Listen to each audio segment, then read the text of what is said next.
Being. ठीक है, सबसे पहले जानेंगे कि डाइजेस्टिव सिस्टम को फर्दर दो भागों में बांटा है, क्लासिफाई किया है। ठीक है,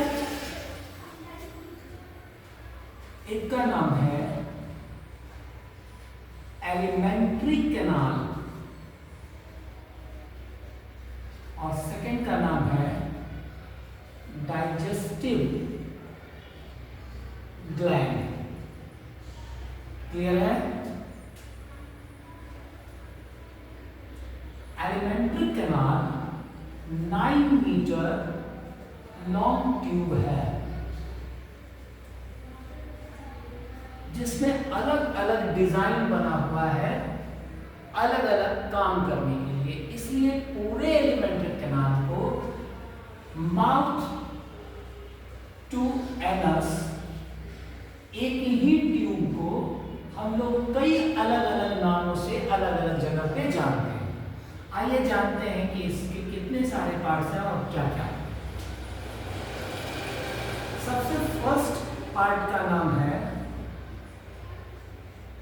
बक्कल कैविटी। हम लोग बोलते हैं ना बेटा माउथ, माउथ कुछ नहीं होता है एक्चुअली में। जो हम लोग मुंह ओपन करते हैं और जो खाली स्पेस वहां दिखाई देता है जहां हम लोग भोजन को पहली बार रखते हैं, उसका नाम है बायोलॉजिकली बक्कल कैविटी, जिसके अंदर दो चीजें होती हैं। एक होता है टंग और दूसरा होता है टीथ। क्लियर है? टीथ फर्दर दो भाग में बांटे गए हैं। पहला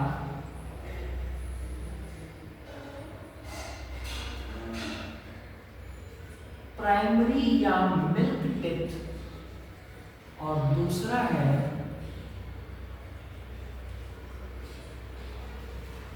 परमानेंट टीथ। प्राइमरी या मिल्क टीथ की संख्या होती है 20 और परमानेंट टीथ की संख्या होती है 30। ठीक है, परमानेंट टीथ 4 प्रकार के होते हैं। उनके नाम है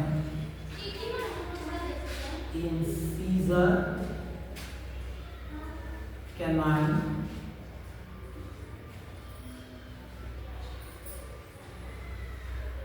premolar and molar. Okay, incisor और कैनाइन, प्रीमोलर एंड मोलर की संख्या किस तरह से डिस्ट्रीब्यूटेड होती है, इसको जांचने के लिए हम लोग एक चीज याद रखते हैं जिसका नाम है teeth formula. Exactly teeth formula है 2123 बाय 2123। इसको मल्टीप्लाई करके 2 से, एक्चुअली भी ये सारे नंबर आपस में एडेड 213 325 538 8 by 8। एक्चुअली टीथ के नंबर्स को जानने का एक ट्रिक है। दो हमारे, देखो हम तुमको डिजाइन बना के दिखा देते हैं। ये हमारा अपर जॉ, ये हमारा लोअर जॉ। ठीक है, जबड़ा है, दिख रहा है? इस जबड़े को आप 2 सेट में बांट दीजिए। थोड़ा बड़ा बनाते हैं, इसमें आएगा नहीं। ये हुआ अपर जॉ, ये हुआ लोअर जॉ। ठीक है, इसको 2 भाग में बांट दीजिए। एक पार्ट ये हुआ और एक पार्ट ये हुआ। ठीक है, इसी तरह से नीचे भी 2 पार्ट में टीथ बटे हुए हैं। कोई दिक्कत? अब जो टीथ का अरेंजमेंट एक पार्ट में हम दिखाएंगे वही इन चारों पार्ट में अवेलेबल होगा। क्लियर? सबसे फर्स्ट में 2 टीथ होता है हम लोगों का बिल्कुल सीधा और शार्प। ठीक है,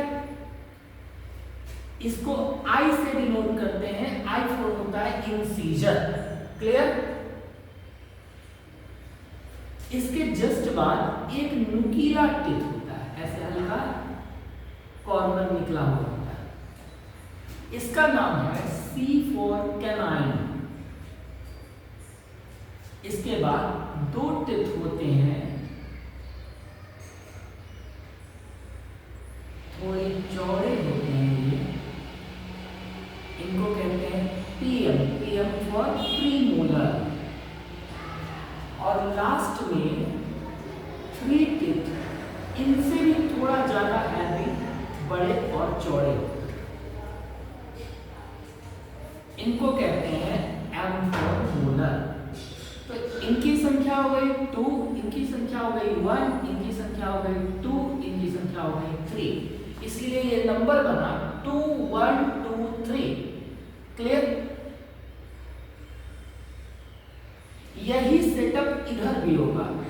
2 1 2 3 का सेटअप इधर भी है, 2 1 2 3 का सेटअप इधर भी है, 2 1 2 3 का सेटअप इधर भी है। क्लियर हुआ? अब इन सब नंबरों को जोड़ो, कितना होता है? 8। 2 1 3 3 2 5 5 3 8। तो एक जॉ के एक पार्ट में 8 टिथ है, तो सेकंड पार्ट में भी 8 टिथ, तो टोटल नंबर ऑफ टिथ कितने हुए? 16। और यही 16 टिथ नीचे भी अवेलेबल है, तो टोटल नंबर ऑफ टिथ कितना हुआ? 32। कितना हुआ? 32। इसलिए एडल्ट ह्यूमन बीइंग के बॉडी में टोटल कितने टिथ होते हैं? 32। याद रहेगा? नेक्स्ट पार्ट में हम लोग इनका काम, इन सीजर का काम क्या? एक्चुअली नहीं, ये सीजर वर्ड का मतलब होता है कैची, है ना? कैची मतलब काटने वाला। इन सीजर हमारे दांत में काटने वाला दांत होता है। कोई भी चीज हम खाते हैं तो सामने से खाते हैं, इंसीजर टिथ। नेक्स्ट है कैनाइन टिथ। आप गौर कीजिए कि ये कैनाइन टिथ क्या है? थोड़ा नुकीला। नुकीला टिथ होने के कारण हम कोई कठोर फल वगैरह खा सकते हैं, जैसे गन्ना हो गया, अमरूद हो गया, नारियल हो गया। लेकिन इस टिथ का डेवलप उस समय कैनाइन टिथ नहीं होता है बेटा, उस समय कैनाइन टिथ डेवलप नहीं होते हैं। उसमें इंसीजर होता है, प्रीमोलर होता है एंड मोलर होता है। मोलर भी नहीं होता है, इंसीजर एंड प्रीमोलर, ठीक है? एक मोलर आता है, उसी से 20 नंबर बनता है। और बाद में ये टिथ, चूंकि इसमें नो रूट, देखो टिथ में ना हर एक दांत का, जैसे ये देखो टिथ का डिजाइन बनाते हैं,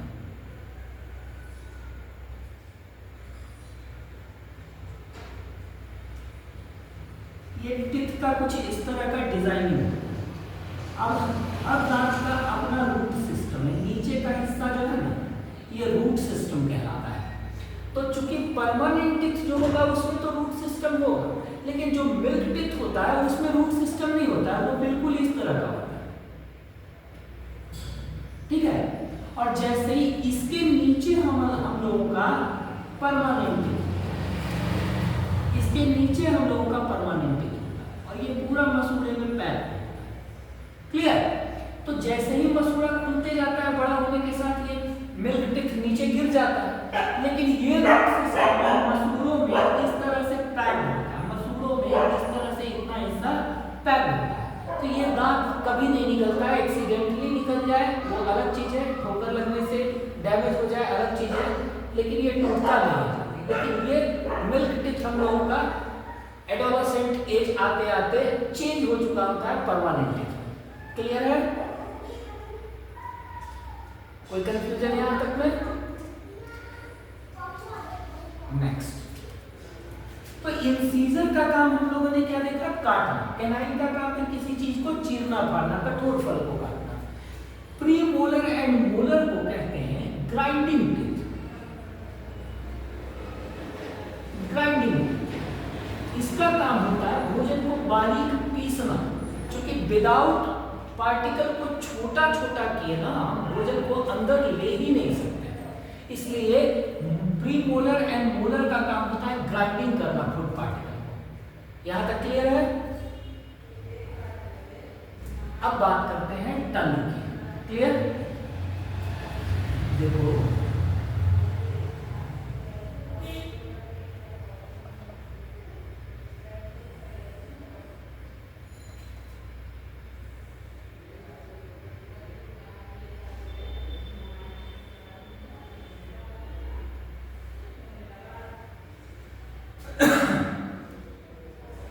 ये टंग का लोअर पार्ट जो हम लोगों को दिखाई नहीं देता है, ये अटैच होता है जॉ से, अटैच्ड विथ जॉ, जबड़े से अटैच, ये दिखता नहीं। हम लोगों को टंग का ये वाला पार्ट दिखाई देता है। अगर कभी आपने आईने में अपने टंग को देखा होगा तो आप देखे होंगे इस पे डॉट डॉट लाइक स्ट्रक्चर बना होता है जिसको बोलते हैं टेस्ट बर्ड्स। क्या बोलते हैं? ऐसे कुछ डॉट लाइक स्ट्रक्चर होता है जिसको बोलते हैं टेस्ट बर्ड्स, जिसका काम होता है भोजन में मौजूद सब्सटेंस का टेस्ट पता कर बताना। लेकिन इसका भी एक पार्टिकुलर रीजन है टंग में, कहां कहां क्या क्या है आइए जानने का प्रयास करते हैं।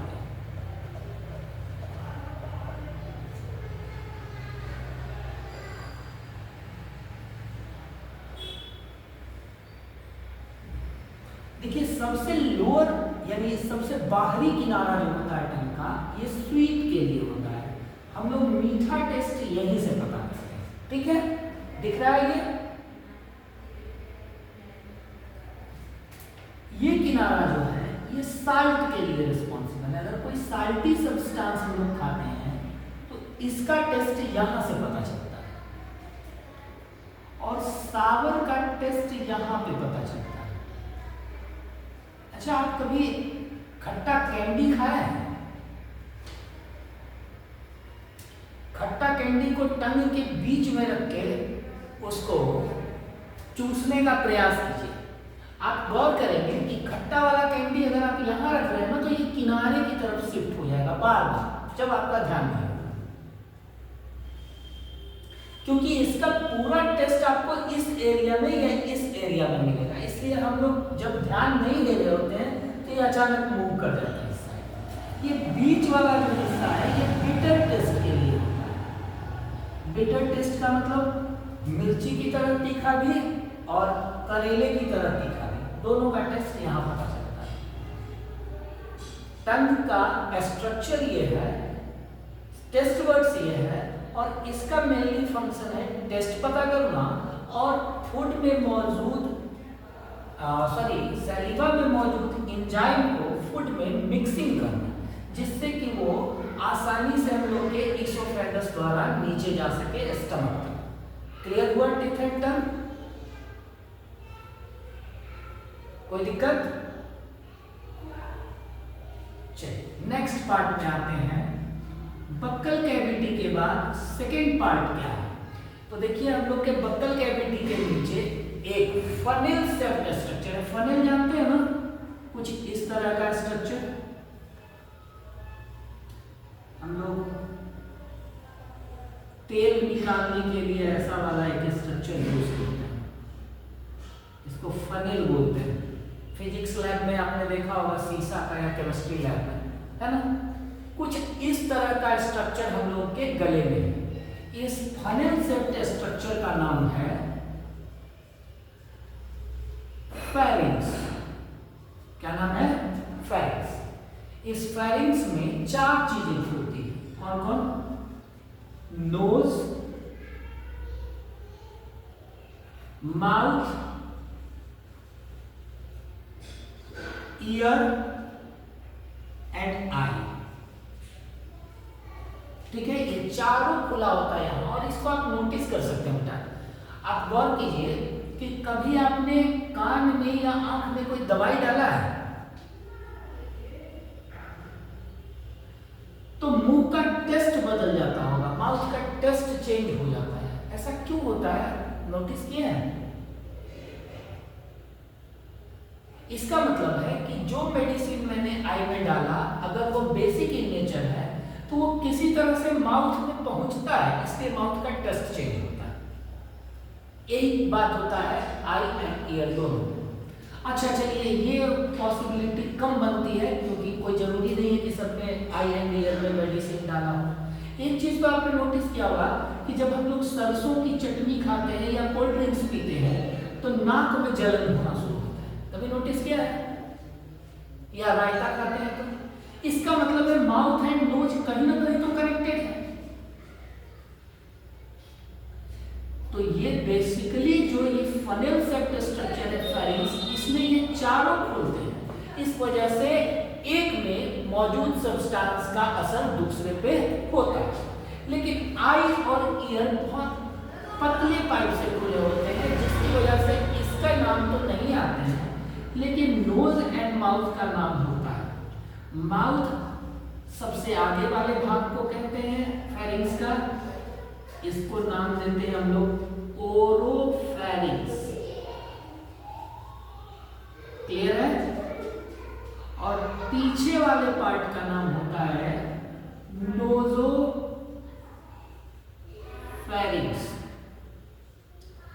इट मींस बक्कल कैविटी का आगे वाला पोर्शन ओरोफेरिंग्स है और पीछे वाला पोर्शन नोजोफेरिंग्स है। क्लियर हुआ?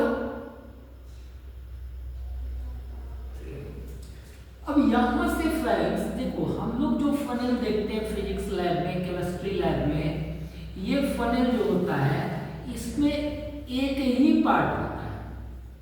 नीचे किसी भी चीज को बाहर निकालने के लिए एक ही पार्ट होता है, एक ट्यूब होता है, इससे कोई भी चीज नीचे की तरफ आता है।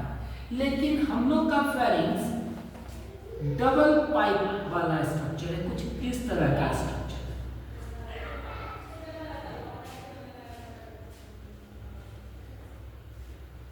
इसमें से दो पाइपलाइन निकला हुआ है।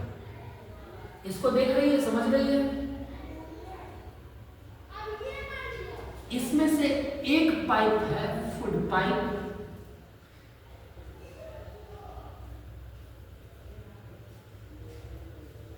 जिसको हम लोग कहते हैं ईसोफेगस। लिखते हैं ओइसोफेगस, ओ साइलेंट है यहां, पढ़ते हैं ईसोफेगस। और इसका नाम है विंड पाइप, जिसको हम लोग ट्रैकिया भी बोलते हैं। क्लियर है? मिटा लें इसको। तो बेसिकली फेरिंग्स एक इलोंगेटेड ट्यूब में खुलता है। हाँ, अभी एक चीज बताना भूल गए बेटा यहाँ पे कि ये जो दो पाइपलाइन खुलता है, एक तो विंड पाइप है तो वो हम रेस्पिरेशन में पढ़ेंगे, अभी हम लोग सिर्फ फुट पाइप को पढ़ेंगे, ईसोफेगस को पढ़ेंगे। ठीक है? तो फेरिंग्स भोजन को किस नेक्स्ट ट्यूब में ले जाता है, उसका नाम है ईसोफेगस।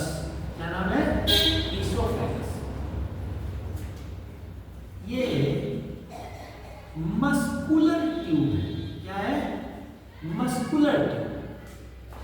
कैसा मस्कुलर ट्यूब है? वो स्फिंक्टर मसल का बना है। स्फिंक्टर मसल किसको कहते हैं? कभी आप स्नैक्स को खाना खाते देखे हैं? मेढक को खाते या चूहा को खाते? देखिए, अगर कोई एक ट्यूब है ना, इस तरह का शरीर है किसी का, सांप का शरीर मान लीजिए ये ट्यूब है, तो इसमें जो फूड आता है ना, तो ये बहुत सकरा होता है, ऐसे छोटा होता है, इसका रास्ता छोटा होता है। ये क्या करता है? इसको फैला के बड़ा करता है, कुछ इस तरह से फैला सकता है। इसमें फूड ग्लोब्यूल आ गया, फूड भोजन का पार्टिकल आ गया। अब ये नीचे नहीं जा सकता, हाँ स्नैक करता है ऐसे। अब क्या करेगा? ये धीरे धीरे आगे से रास्ता को छोटा करता जाएगा, आगे से रास्ता को छोटा करता जाएगा और पीछे रास्ता को थोड़ा ऐसे बड़ा करता जाएगा। तो ये फूड क्या होगा? नीचे की तरफ शिफ्ट हो जाएगा। फिर जैसे ही भोजन नीचे आया तो ये इस रास्ते को छोटा कर देगा यहाँ तक, अब फिर यहाँ से इस पार्ट को बड़ा कर लेगा। तो बार बार फैल के सिकुड़ के कोई भी चीज नीचे या ऊपर या आगे पीछे हो रहा है, तो इस तरह के मूवमेंट को हम लोग कहते हैं पेरिस्टलेटिक मूवमेंट। क्या कहते हैं? Peristaltic movement.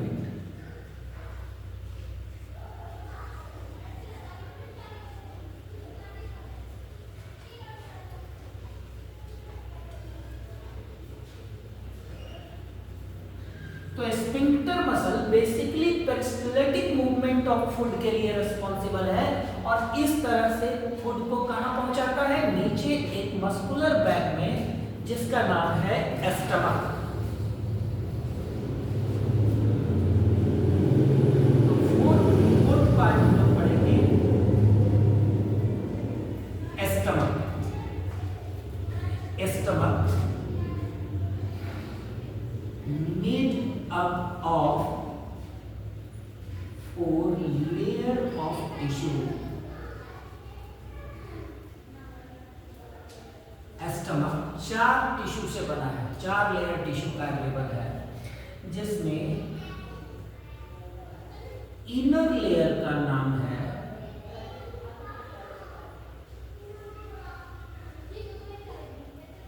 गैस्ट्रिक ग्लैंड, जिसके बारे में हम लोग ग्लैंड वाले पोर्शन में चर्चा करेंगे। ठीक है, इसका बेसिक काम होता है जो फूड यहाँ पहुंचता है उसमें मौजूद प्रोटीन का डाइजेशन करना। स्टमक में क्या चीज का डाइजेशन होता है, प्रोटीन डाइजेशन। यहां तक क्लियर हो गया? हेलो, इस पोर्शन को मिटाएं। ठीक है, वेट करना 1 मिनट, इसका क्लिप भी बना रहे हैं और इस क्लिप को भी हम तुमको भेज देंगे। ठीक है।